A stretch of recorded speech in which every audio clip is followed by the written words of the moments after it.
došlo je do trenutka da se pokaže svom silinom i intenzitetom činjenica da su Srbija i Crna Gora ušle u krizu i u okviru Savezne Republike Jugoslavije. Došlo je do čuvenog sukoba na političkoj sceni između Miloševićevog režima i tadašnje vladajuće strukture i vlasti u Crnoj Gori.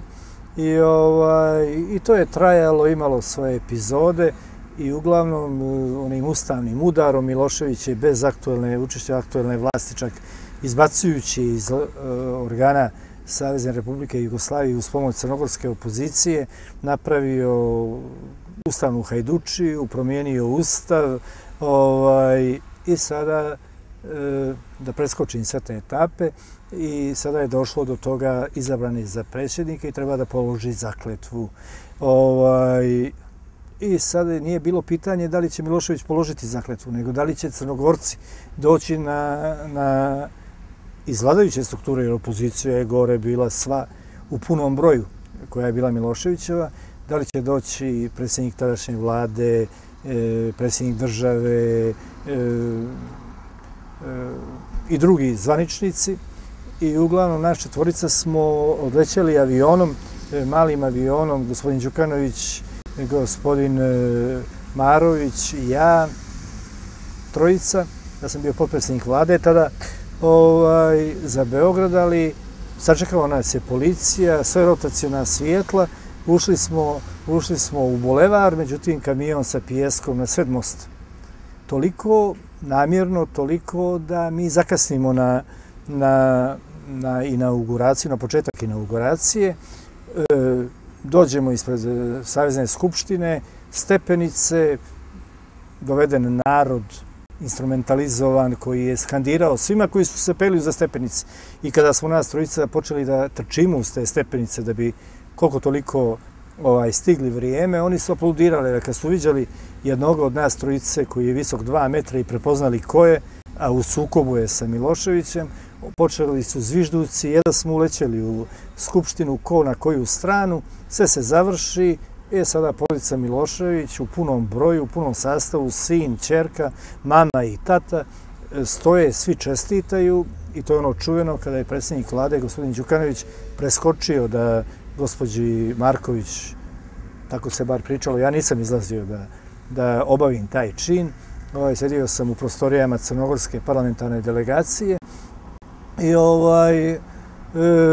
da nije pružio ruku Miri Marković, ona je imala neke kolumne, da je duga časopis bila, vrlo neprijatni i po nas pojedinačno i po čitavu garnituru vladajuću u Crnoj Gori.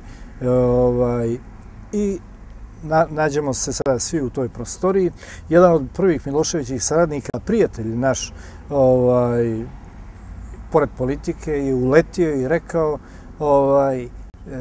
sjećam se, rekao, čovjek ne treba da ima neprijatelja kad vas ima za prijatelje. Jer je problem bio gdje smo mi, a ne hoće li Milošević izgovoriti očekivane riječi, zaklinjem se i tako dalje, da ću dužnost obavljati na očekivan način. Ali jedan od naših poslanika kaže, mogu ja nešto da kažem? Svi sjedimo, dakle, pomenuti, onda gospodin Kontić, već nabrajam imena i da dalje ne idem, zaboravit ću, puna ta naša mala prostorija. I kaže on, ja bih želio da kažem gospodinu Đukanoviću da sam malo iznenađen. I to neprijatno. Ja vas doživljavam, predsjedniče, kao, sad mi gledamo šta će čovjek, naš drug, iz partije, iz vlasti. Ja sam očekivao od vas, vi ste širok čovjek, nijeste sujetan, nijeste pokazivali da padate na te niskosti i tako. Zašto nijeste pružili ruku gospođi Marković? Vidite kako je uradio gospodin Marović. On je pružio ruku i pored toga što i njega prozivala kroz te tekstove na neprijatan, neargumentovan način. I sad već se mijenja i kod nas pitanje što će da kaže sad, šta mu treba ovo da priča, ajde batali, ko će prvi da mu to kaže. I on u jednom trenutku kaže, i molim vas, i ne samo što joj je pružio ruku, nego je vrlo ljubazno se okrenuo i rekao, gospođo Marković, da li vi pišete nešto zadnjih dana? Onda je nastao smijeh.